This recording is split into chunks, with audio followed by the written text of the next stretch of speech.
Dr. Hyunwoo Park stared at his computer screen and rubbed his tired eyes. The numbers made no sense. He had been working at the Seoul Deep Space Observatory for 12 years and had never seen readings like these. The massive radio telescope had picked up something strange from the edge of the solar system, something that should not be there. "So Young, come look at this," he called to his colleague across the room. Dr. So Young Kim walked over with her coffee mug still steaming in the cold night air of the observatory. She was the best quantum mechanics expert in Korea and maybe the world. If anyone could make sense of these readings, it would be her. "What? Am I looking at Hyunwoo?" she asked as she leaned over his shoulder to see the screen. The data showed massive objects moving in perfect formation toward Earth. Each object was the size of a small city. There were hundreds of them.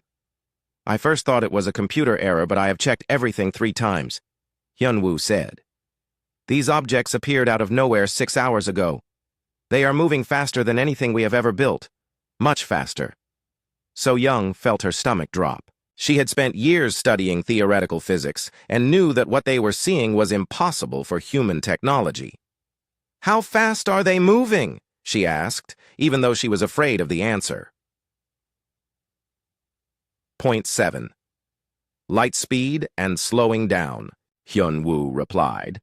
"They will reach Earth in exactly 72 hours if they maintain current trajectory." The two scientists looked at each other in silence. They both knew what this meant. These were not human ships. Earth was about to receive its first visit from aliens, and they did not appear to be coming in peace. So Young grabbed the emergency phone and dialed the number for the Korean Space Agency. Within minutes, the call was transferred to the Ministry of Defense and then to the President himself. The conversation was brief and terrifying. Similar readings were being reported from observatories around the world. NASA had confirmed the same data. The European Space Agency was in emergency session. Every major power on Earth was scrambling to understand what was approaching. Admiral Vextar stood on the bridge of his flagship and watched the blue planet grow larger on the main screen. He was commander of the 3rd Valdorian Fleet, and this was supposed to be an easy conquest. His intelligence reports said these humans were barely capable of chemical rockets. They had not even colonized their own moon properly. This would be like crushing insects. The Valdorian Empire had conquered 17 star systems using the same strategy. Send a massive fleet. Demand surrender. If the primitives refused, then demonstrate overwhelming force until they submitted. It had worked every time. These humans would be no different. "Admiral, the fleet is holding position at the edge of their solar system," reported his tactical officer. 3,000 ships ready for your command." Vextar smiled with satisfaction. 3,000 warships was probably more firepower than this entire system had ever seen. The humans would take one look at his fleet and surrender immediately. Then the Valdorian Empire would have another world to strip of resources. "Begin the approach," he ordered. "Standard invasion formation. I want every ship visible to their primitive sensors. Let them see what real power looks like." Back on Earth, the emergency meetings had not stopped for 18 hours. In Seoul, Dr. Hyunwoo Park found himself sitting in a room with people he had only seen on television. The Korean president was there, along with military commanders and scientists from around the world via video link. Everyone was asking the same question. What could Earth do against an alien invasion fleet? "The ships are definitely artificial," reported Dr. So Young Kim to the assembled leaders. "They show clear signs of intelligent design and coordinated movement. We estimate approximately 3,000 individual vessels ranging from 2 to 10 kilometers in length." General Williams from the American Joint Chiefs spoke from the screen. "What are our defensive options? Can we mount any kind of resistance?" The room fell silent. Everyone knew that humanity's space capabilities were limited. A few space stations, some old nuclear missiles, experimental laser weapons that had never been tested in real combat. Against an alien fleet with faster-than-light travel, it seemed hopeless. Commander Ji-hoon Lee from the Korean Defense Force cleared his throat. He was young for his rank and had a reputation for unconventional thinking. "Sir, there may be something we have not discussed. Project Prometheus." The president looked confused. "What is Project Prometheus, Commander?" It is a classified defense initiative that has been running for 30 years, Ji-hoon explained. Most people in this room do not have clearance to know about it. But given our current situation, I believe we need to consider all options. Dr. Min-jun Choi was sitting in a bunker 300 meters below the mountains outside Seoul. He had been there for 6 hours since receiving the emergency activation code for Project Prometheus. Around him, dozens of technicians worked at computer terminals that connected to hidden installations across the solar system. Min-jun was the chief weapons engineer for the most secret project in human history. For 3 decades, the world's governments had been quietly preparing for exactly this scenario. Not because they expected aliens, but because they believed humanity needed to be ready for any threat from space. The project had started after the Cold War ended. Instead of building weapons to fight each other, the major powers had agreed to build weapons to defend Earth. They had hidden the installations carefully, disguised them as mining operations or scientific research stations. Even the people working on individual components did not know the full scope of what they were building. Dr. Choi, we have confirmation from all stations, reported his assistant, Dr. Hana Yoon. She was an expert in artificial intelligence and had designed the computer systems that would coordinate humanity's defense. Luna Base is active. The asteroid belt installations are online. Jupiter Station reports ready status. Min-jun nodded grimly. Project Prometheus had cost more money than any government program in history. It had required international cooperation on a scale never before achieved. Thousands of the best scientists and engineers had worked in secret for decades, all to prepare for a day they hoped would never come. Send the activation codes to all stations, Min-jun ordered. It is time to see if 30 years of preparation was worth it. Captain Tae-yang Shin received the coded message at Luna Base and felt his heart racing. He commanded what appeared to be a simple research station on the far side of the moon. In reality, it was the command center for the most powerful weapons system ever built. Hidden beneath the lunar surface were particle beam arrays capable of destroying targets anywhere in the solar system. The aliens had no idea what they were flying into. Their ships were powerful, but they were designed to fight primitive enemies who would panic and surrender when faced with superior technology. They had never encountered a species that had spent decades preparing specifically for this kind of invasion. Engineer Yoon-ji Kwon checked her instruments at the Ceres station in the asteroid belt. To any observer, it looked like a simple mining facility. The truth was very different. Hidden within the largest asteroids were gravitational manipulation weapons powered by artificial black holes. These weapons could compress matter at the molecular level. No armor in the galaxy could withstand them. As the alien fleet continued its approach toward Earth, the activation signals spread across the solar system. Defense platforms that had been disguised as space debris for 20 years suddenly came online. Weapons that violated known laws of physics charged their systems. Artificial intelligences that had been dormant began calculating firing solutions. Admiral Vextar was reviewing his battle plans when his sensors officer called out an alarm. "Sir, we are detecting strange energy readings from multiple locations in the system." The Admiral looked at his displays with mild curiosity. "What kind of energy readings?" "Unknown, sir. The signatures do not match any known technology in our databases. They appear to be coming from what we thought were natural objects." Vextar waved dismissively. "Probably some kind of primitive industrial activity. These humans are just beginning to industrialize their system. Nothing that could threaten us." He had no way of knowing that in 72 hours, his fleet of 3,000 ships would be reduced to scattered debris drifting through space. The humans had been waiting for this day for longer than most of his crew had been alive. Earth was not the helpless target he expected. It was the most dangerous trap any invasion force had ever encountered. The countdown had begun. Dr. Min-jun Choi walked through the underground corridors of the Prometheus Command Center and tried to stay calm. The weight of 30 years of preparation rested on his shoulders. Around him, the most advanced technology humanity had ever created hummed with barely contained power. Systems that most people thought were impossible were coming online across the solar system. The elevator descended another 100 meters into the mountain. When the doors opened, Min-jun stepped into a vast chamber filled with holographic displays. Each display showed a different part of the solar system and the hidden weapons waiting there. What the alien fleet saw as empty space was actually the most sophisticated defense network ever constructed. "Show me the full deployment," Min Jun said to the central computer. The AI responded immediately with a voice that sounded almost human. This was Dr. Hana Yoon's greatest achievement, an artificial intelligence that could coordinate defensive actions across billions of kilometers in real time. Displaying all Prometheus assets, the AI announced. The holographic solar system lit up with thousands of points of light. Each point represented a weapons system that had been hidden for decades.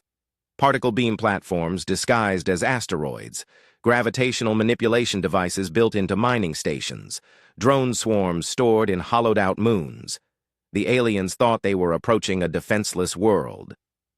They had no idea they were flying into the most elaborate trap in galactic history. Captain Tae Yang Shin stood in the command center of Luna Base and watched his screens with growing excitement. For 20 years he had commanded what everyone thought was a simple research station. His official job was studying lunar geology. His real job was preparing to defend Earth against exactly this kind of threat. The base extended deep into the lunar rock. Hidden chambers contained weapons that could destroy targets on the other side of the solar system. The moon's low gravity had made it possible to build massive particle accelerators. These weapons could focus energy with precision that violated everything aliens thought they knew about physics. "Captain, we have positive lock on the lead alien vessels," reported his weapons officer, Lieutenant Woo Jin Kim. "Range 4 billion kilometers and closing. All systems show green status." Tae Yang nodded. The aliens were still too far away to engage, but that would change soon. When they reached the asteroid belt, they would discover that humanity was not the primitive species they expected. Dr. Hana Yoon monitored the AI networks from her station deep underground. She had spent 15 years designing computer systems that could think faster than any organic brain. The aliens relied on biological reflexes and traditional tactics. Against AI-controlled weapons that could calculate thousands of scenarios per second, they would have no chance. "System status report," she requested from the primary AI. All networks operating at optimal efficiency, came the immediate response. "Quantum entanglement communication links active across all platforms. Response time between Luna Base and Jupiter. Station is 0.001 seconds. All weapon systems ready for synchronized engagement." The aliens had faster-than-light ships, but they still relied on electromagnetic communication. By the time their signals traveled between ships, the human AI network could have completed millions of calculations. This would be like watching intelligent beings fight against reflexes. Engineer Yoonji Kwon checked the gravitational weapons hidden throughout the asteroid belt. These were her life's work, devices that could manipulate space-time itself. Most scientists thought such weapons were impossible. Yoonji had built them anyway. The principles were simple, even if the engineering was not. Create artificial black holes and use them to compress matter at the molecular level. The weapons did not just destroy targets. They removed them from existence by collapsing them into singularities smaller than atoms. "Gravitational field generators online," she reported. "Artificial black holes stable and contained, ready to deploy on command." What made these weapons especially effective was that they ignored traditional defenses.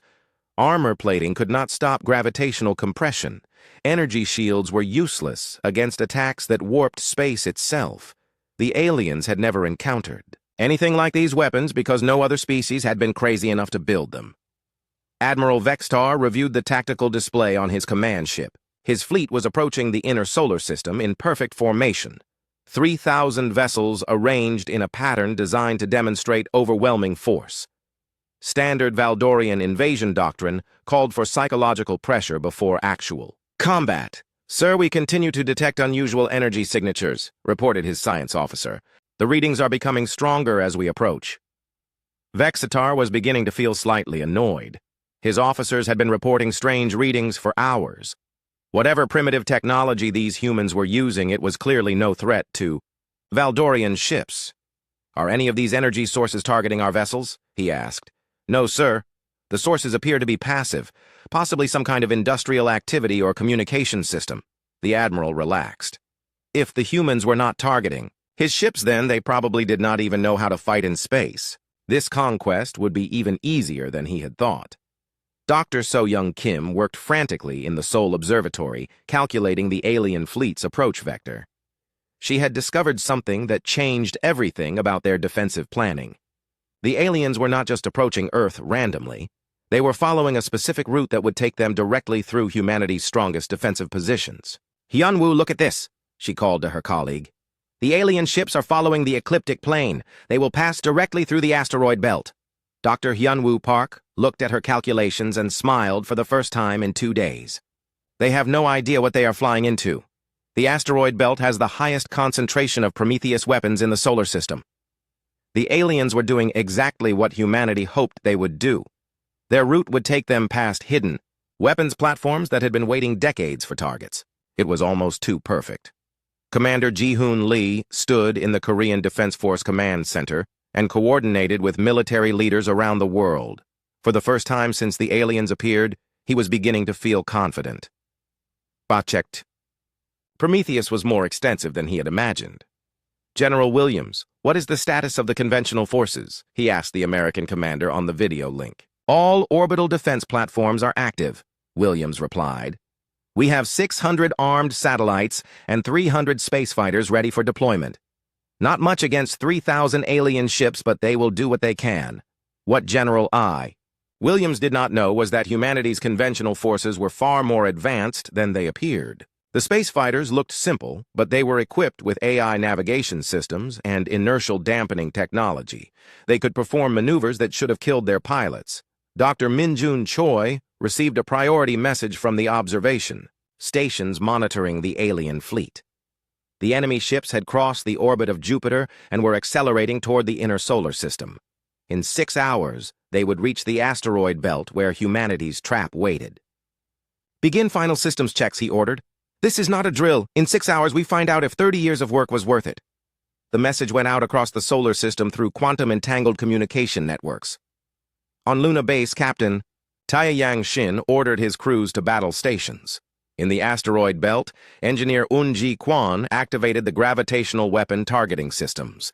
Throughout the outer planets, hidden defense platforms came fully online. The aliens had overwhelming numbers and superior technology, but they were about to face something no invasion fleet had ever encountered: an entire star system that had been converted into a weapon specifically designed to destroy them.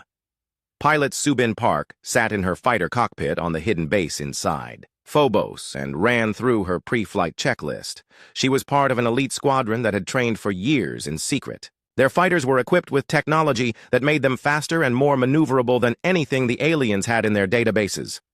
"Phoenix Squadron, prepare for launch," came the order from command. Subin felt her heart racing with anticipation. She had spent her entire career preparing for this moment. The chance to defend Earth against an alien invasion. What the aliens could not know was that every human pilot had been enhanced with neural interfaces that connected them directly to their ship's AI systems. They could react faster than biological reflexes should allow. They could perform combat maneuvers that should have been impossible. The countdown continued. The alien fleet approached the asteroid belt completely unaware that they were flying into the most sophisticated ambush in military history. Hidden weapons that violated the laws of physics were targeting their ships. AI systems that thought faster than light were calculating their destruction. Admiral Vextar had conquered 17 worlds using fear and overwhelming force. He had never encountered a species that had spent decades preparing specifically for his arrival. In 4 hours, he would discover that Earth was not another primitive world to be conquered. It was the most dangerous trap any military force had ever encountered. The humans were ready. The alien fleet entered the asteroid belt exactly as Dr. So-Young Kim had predicted. Admiral Vextar stood on his command bridge watching the tactical display with complete confidence. His 3,000 ships moved in perfect formation through what appeared to be a field of floating rocks and debris. The humans had not even attempted to contact his fleet or offer surrender terms. "Sir, we are detecting increased energy readings from multiple asteroids," reported his tactical officer. "The signatures are unlike anything in our databases." Vextar barely glanced at the readings. "Probably some kind of primitive mining operation. These humans are just learning to exploit their asteroid belt. Focus on our approach to their planet." He had no way of knowing that hundreds of those asteroids were actually weapon platforms that had been waiting 25 years for targets exactly like his ships. Hidden beneath layers of rock and metal were particle beam arrays more powerful than anything the Valdorian Empire had ever built. Dr. Minjun Choi watched the tactical display in the Prometheus Command Center and felt his pulse quicken. The alien ships were moving directly through the center of humanity's most concentrated defensive zone. In 30 seconds, they would be in optimal range for the first strike. All stations report ready status, announced Dr. Ha Na Yoon's AI system. Weapon platforms Alpha through Zulu are locked on target. Gravitational compression weapons armed and ready. Drone swarms prepared for immediate deployment. Min Jun took a deep breath. 30 years of preparation were about to be tested in actual combat. Either Project Prometheus would save humanity, or Earth would fall to alien conquest. There was no middle ground. Begin the attack, he ordered. What happened next changed galactic history forever. 500 asteroids suddenly revealed themselves to be heavily armed weapons platforms. Layers of rock and metal peeled away like flower petals, opening to expose the devastating firepower hidden within. Particle beam arrays that had been charging for hours released their energy in concentrated streams of destruction. The beams moved at light speed and struck the alien ships before their sensors could even register the threat. Valdorian shields that had protected against every known weapon in the galaxy proved useless against particle streams focused to subatomic precision. The energy beams cut through alien hull plating like laser cutters through paper. Admiral Vextar watched in horror as his leading ship simply disappeared. Not destroyed or damaged, but completely vaporized by weapons that should not have existed. In the first 10 seconds of combat, he lost 50 vessels to attacks that came from rocks he had dismissed as harmless debris. "Evasive maneuvers," he shouted. "Return fire on those platforms." But the human weapons were just getting started. Engineer Yunji Quan activated the gravitational compression weapons hidden throughout the asteroid belt. These devices created artificial black holes smaller than atoms and used them to compress matter at the molecular level. When the gravitational fields reached their targets, the alien ships did not explode. They simply collapsed into points of infinite density. The Valdorian crews had no time to understand what was happening to them. One moment they were flying through space in massive warships. The next moment their vessels were being compressed into singularities smaller than the period at the end of a sentence. "What kind of weapons are these?" screamed the Valdorian tactical officer as another 20 ships vanished into gravitational anomalies. Admiral Vextar had no answer. In 3 decades of military service, he had never seen anything like this. Humans were using technology that violated everything the Valdorian Empire knew about physics. Dr. Hana Yoon's AI network coordinated the attack with precision no biological brain could match. Every weapon platform fired in perfect synchronization. Targeting data flowed between systems faster than light through quantum-entangled communication links. The artificial intelligence calculated optimal firing solutions for thousands of weapons simultaneously. The alien ships tried to return fire, but they could not target enemies they could not see. The human platforms remained hidden until the moment they fired. Then they disappeared back into camouflage while other platforms revealed themselves to continue the attack. Captain Tae Yang Shin watched from Luna Base as his long-range particle beams joined the battle. The weapons built into the lunar surface could reach targets anywhere in the solar system. His crews had spent years calculating firing solutions for exactly this scenario. "Target the command ships," he ordered. "Focus fire on vessels showing command and control signatures." The particle beams reached across 400 million kilometers in seconds and struck the largest alien vessels. These ships had stronger shields and heavier armor, but it made no difference. The human weapons were designed to penetrate any defense the aliens might have.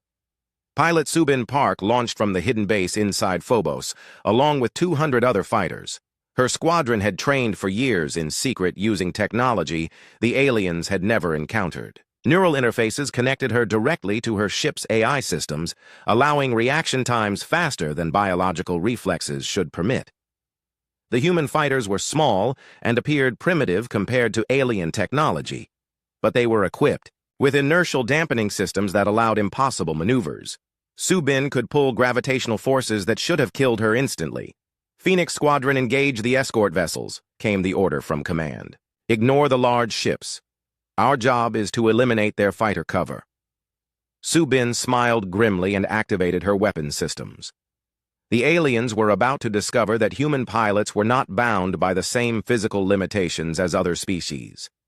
The alien fighters moved to intercept, but they were unprepared for enemies that could change direction at impossible angles.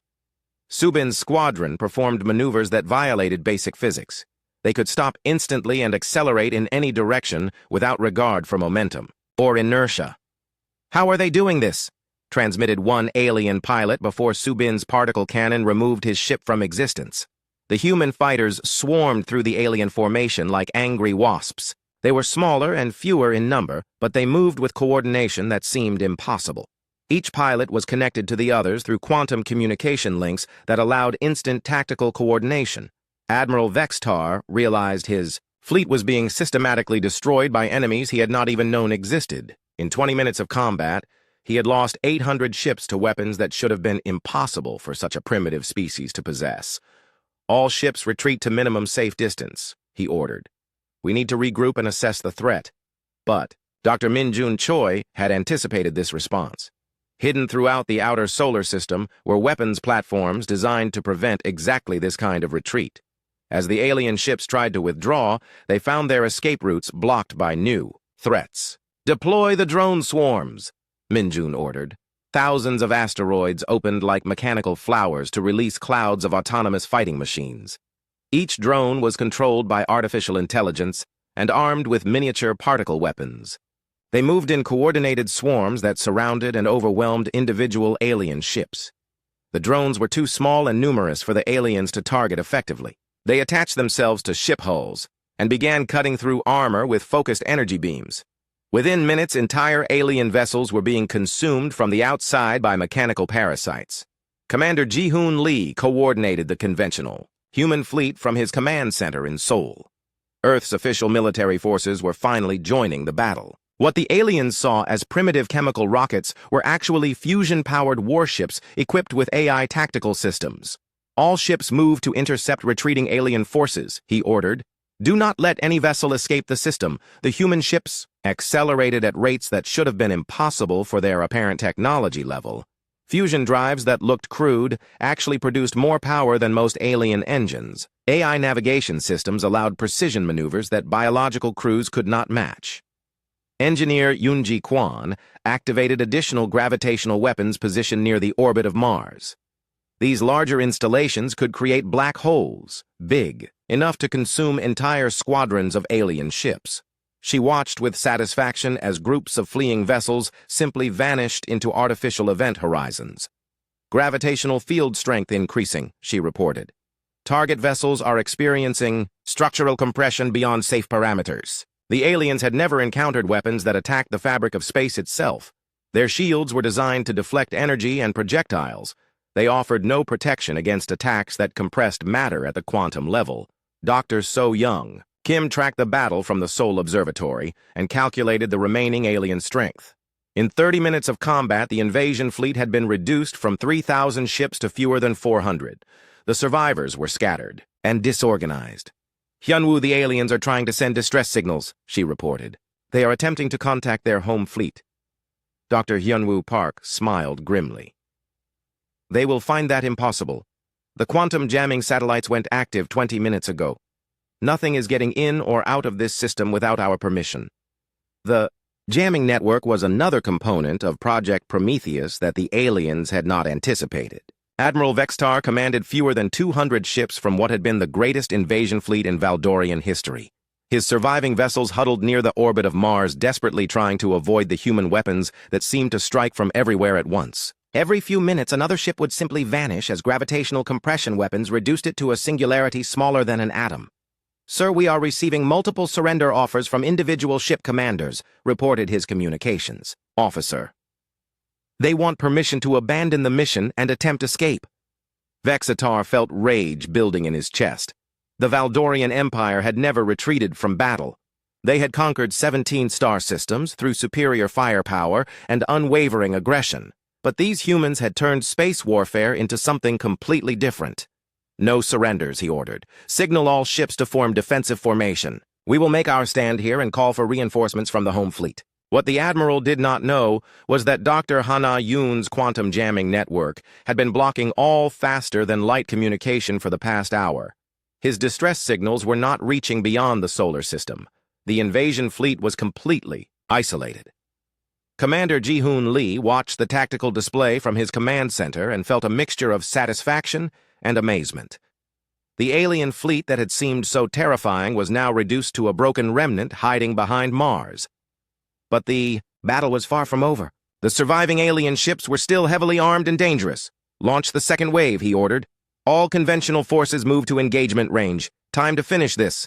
The human fleet that emerged from hidden bases throughout the solar system would have shocked any observer who thought they understood Earth's capabilities. These were not the primitive chemical rockets the aliens expected. They were fusion-powered warships equipped with AI tactical systems and weapons technology decades ahead of anything in Valdorian databases. Captain Tae Yang Shin coordinated the assault from Luna Base while his particle beam arrays continued their long-range bombardment. The weapons built into the lunar surface could strike targets anywhere in the inner solar system with perfect accuracy. His AI targeting systems calculated firing solutions faster than alien sensors could track incoming beams. Focus fire on their command ship, he ordered. Take out their coordination and the rest will scatter. Admiral Vextar's flagship shuddered as particle beams struck its hull from impossible distances. The human weapons were firing from the vicinity of Earth's moon across hundreds of millions of kilometers of space. No civilization should have been capable of such precision at extreme range. Damage report, he demanded. Forward shields down to 60%, came the reply. Hull breaches on decks 4 through 7. They are targeting our command and control systems specifically. The Admiral realized with growing horror that the humans were not just attacking randomly. They were systematically dismantling his fleet using tactics that demonstrated complete understanding of Valdorian military doctrine. It was as if Earth had been studying alien warfare for decades. Pilot Subin Park led her fighter squadron in devastating attacks against the remaining alien escorts. Her neural interface allowed her to pilot her ship with precision no biological reflexes could match. She could think at the speed of her AI co-pilot and react faster than alien weapons could track. Phoenix Squadron. Break formation and engage. Individual targets, she ordered. Use evasive pattern 7 and maintain quantum communication links. The human fighters scattered across space in seemingly random directions before converging on alien ships from multiple angles simultaneously. Their movements were coordinated by AI systems that calculated optimal attack vectors in real time. To the aliens, it appeared that the human pilots could read each other's minds. Subin's particle cannon fired in perfect synchronization with her wingman's weapons. The combined beams penetrated alien shields that were designed to stop single weapon strikes. Her squadron had practiced this maneuver for years, but this was the first time they had used it against actual enemies. Target destroyed, she reported as another alien ship vanished in a brief flash of light. Moving to next engagement, Engineer Yoonji Kwon activated the final gravitational weapons positioned throughout the outer solar system. These massive installations had been disguised as research stations for 20 years. They were powered by artificial black holes large enough to consume entire fleets. Gravitational field generators at maximum output, she reported, creating event horizon with diameter of 50,000 kilometers. Any alien ship within range will experience total structural collapse. The aliens tried to escape but found their routes blocked by gravitational anomalies that warped space itself. Their ships were being pulled toward artificial black holes that consumed matter and energy without leaving any trace. It was like trying to flee from the universe itself. Dr. Min-Jun Choi watched the battle unfold from the Prometheus Command Center and marveled at how perfectly the human weapons were performing. 30 years of development and testing had created a defensive network that exceeded even his most optimistic projections. The aliens had walked into a trap designed by the greatest scientific minds in human history. Drone Swarm Alpha report status, he requested. Swarm Alpha has eliminated 43 alien vessels, came the immediate AI response. Estimated time to complete current engagement zone is 12 minutes, requesting permission to deploy additional swarms. The autonomous fighting machines were performing exactly as programmed. Each drone was small enough to avoid detection, but carried weapons that could destroy ships 1,000 times larger. They worked in coordinated groups that overwhelmed alien point defense systems through sheer numbers. Admiral Vextar realized his position was hopeless. His fleet was being attacked by weapons that violated everything the Valdorian military understood about space combat. The humans used artificial intelligence to coordinate attacks across impossible distances. They employed gravitational manipulation to trap his ships. They had turned the laws of physics into weapons. All ships attempt breakout toward Jupiter, he ordered in desperation. Perhaps we can escape to the outer system and regroup. But Dr. So-Young Kim had anticipated this move. The quantum sensor network had been tracking every alien ship since they entered the solar system. There was nowhere they could go, that human. Weapons could not reach them. Hyun-woo, they are trying to escape toward the gas giants, she reported. Should we activate the Jupiter station defenses? Dr. Hyun-woo Park nodded grimly. Yes, it is time to show them that every planet in this system is protected. What the aliens discovered as they approached Jupiter was that the gas giants' moons had been converted into weapon platforms over the past 2 decades.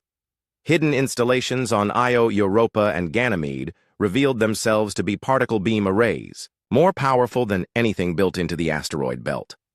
The Jupiter station defenses had been designed to stop entire fleets. When they opened fire, the remaining alien ships found themselves caught in crossfire from multiple directions. There was no escape route that did not lead directly into human weapons. Commander Ji-hoon Lee received reports from across the solar system as the final phase of the battle began. The alien invasion fleet that had numbered 3,000 ships was now reduced to fewer than 50 vessels. The survivors were scattered and desperate with no hope of escape or reinforcement. Sir, the aliens are broadcasting surrender terms, reported his communications officer. They offer to withdraw from the system and never return. Ji-hoon considered the offer for exactly 3 seconds before responding. No surrender accepted. They came here to conquer Earth. Now they face the consequences. The decision had been made years ago during the planning phase of Project Prometheus. Any alien force that threatened humanity would be completely destroyed.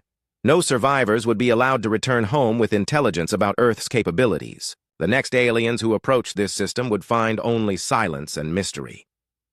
Pilot Subin Park led the final assault on Admiral Vextar's command ship. Her squadron had been reinforced by fighters from throughout the solar system. They approached the alien flagship from all directions using attack patterns that confused every defensive system the aliens possessed. This is for threatening Earth, she transmitted as her weapons locked onto the bridge of the alien ship. The Admiral had just enough time to realize that humanity was not the primitive species his intelligence reports had described. These were apex predators who had converted their entire star system into a weapon. They had spent decades preparing for this exact scenario.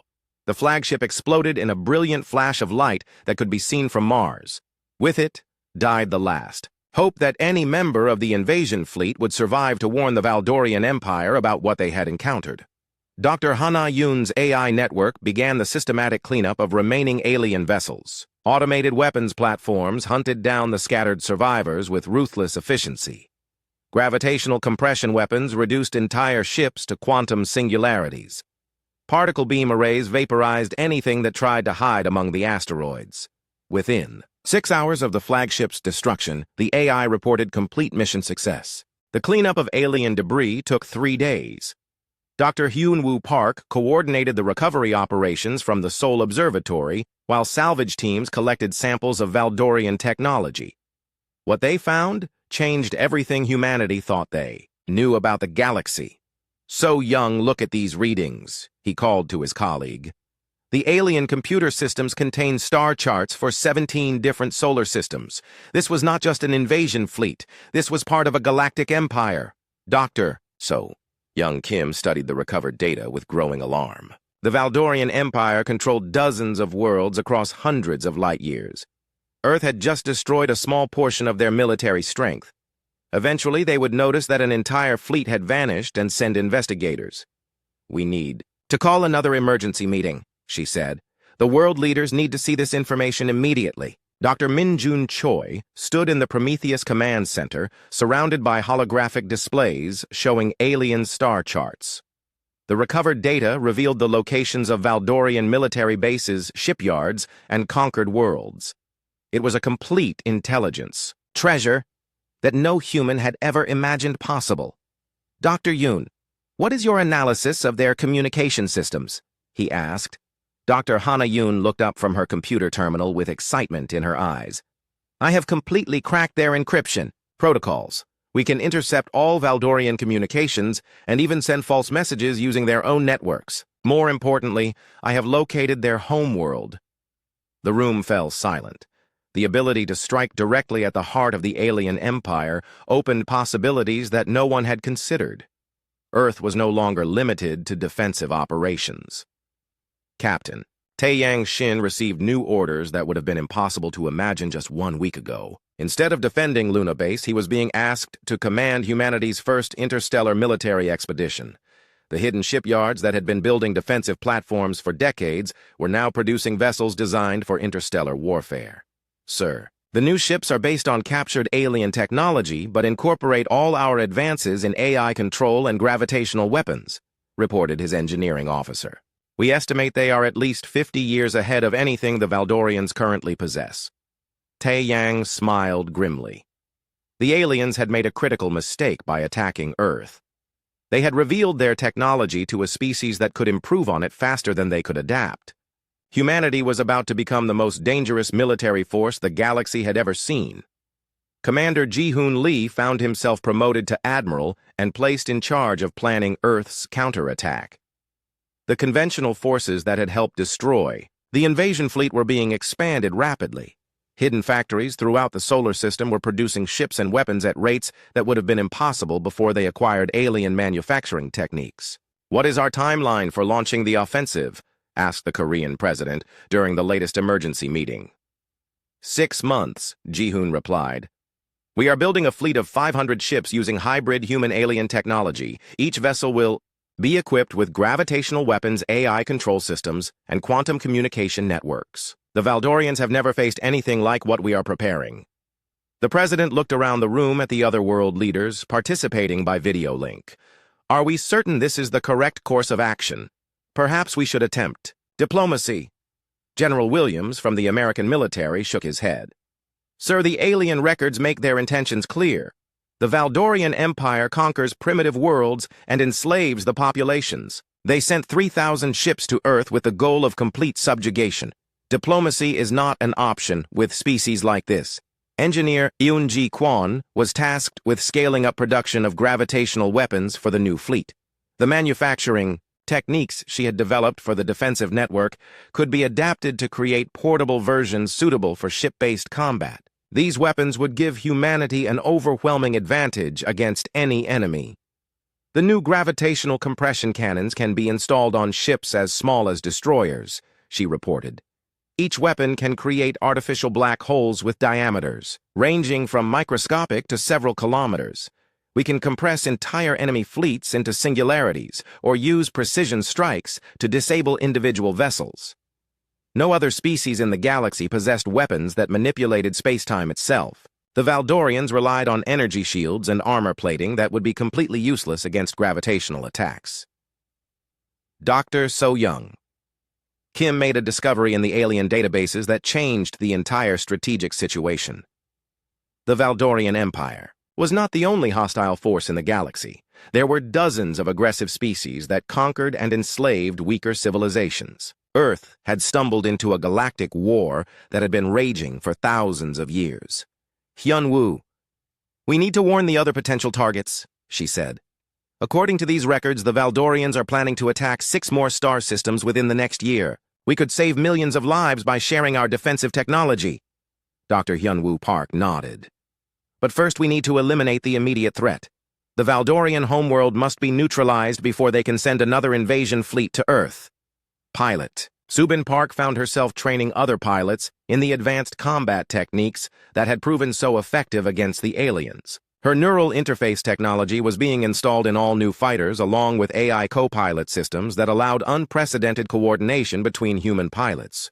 Remember that speed and coordination are everything, she told her students. The aliens think in terms of individual ships fighting independently. We think as a unified network that can respond to threats faster than biological reflexes allow. The new generation of human pilots would be even more effective than the defenders who had destroyed the invasion fleet. They were being trained, specifically for offensive operations against alien homeworlds. Dr. Hana Yoon completed her analysis of Valdorian military doctrine and found critical weaknesses that humanity could exploit. The aliens relied on overwhelming numbers and superior technology to crush primitive enemies. They had never developed tactics for fighting opponents who could match or exceed their capabilities. Their command structure is highly centralized, she reported. If we can eliminate their leadership, the entire empire will collapse into chaos. I recommend targeting their homeworld government centers and military headquarters simultaneously. The AI network that had coordinated Earth's defense could be adapted for offensive operations across interstellar distances. Quantum communication would allow instant coordination between human forces separated by hundreds of light years. Captain Taeyang Shin stood on the bridge of Earth's first interstellar warship and marveled at what human engineering had accomplished in just 6 months. The vessel was larger than any alien ship and equipped with weapons that could destroy entire fleets. More importantly, it was crewed by humans who understood exactly what they were fighting for. "Sir, we have received final clearance for departure," reported his navigation officer. "The fleet is assembled and ready for hyperspace transit to the Valdorian system." Tai Yang looked at the tactical display showing 500 human warships arranged in perfect formation. Each ship was equipped with gravitational weapons, AI control systems, and manufacturing facilities that could produce more weapons during the journey. This was not just a military expedition. It was a technological avalanche that would reshape galactic civilization. "Signal all ships," he ordered. "Begin hyperspace transit to target coordinates. It is time to deliver Earth's message to the galaxy." The Sekurue's message was simple and would be broadcast on all frequencies when the human fleet arrived at the Valdorian homeworld. "This is Earth. The species you attempted to conquer has decided that aggressive empires are no longer acceptable in this galaxy. Surrender immediately or face complete annihilation." Admiral Ji-hoon Lee monitored the fleet's departure from his command center and felt a mixture of pride and anticipation. Humanity had gone from being a potential victim to becoming the most dangerous military force in known space. The species that had tried to enslave Earth was about to discover what happened when humans decided to take off the gloves. "Sir, we are receiving reports from our deep space monitors," said his communications officer. "The fleet has successfully entered hyperspace and is proceeding toward the target system. Estimated arrival time is 72 hours. In 3 days, the Valdorian Empire would discover that their invasion fleet had not simply vanished. It had been systematically destroyed by a species they had underestimated. More importantly, they would learn that Earth was coming to return the favor." Dr. Minjun Choi watched the tactical displays and began planning for the next phase of human expansion. The Prometheus project had been designed to defend Earth, but its technology could be adapted for galactic conquest.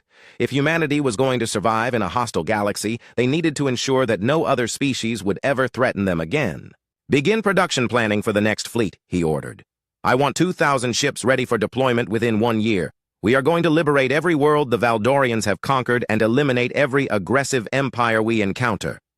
The alien databases contained the locations of hundreds of enslaved civilizations.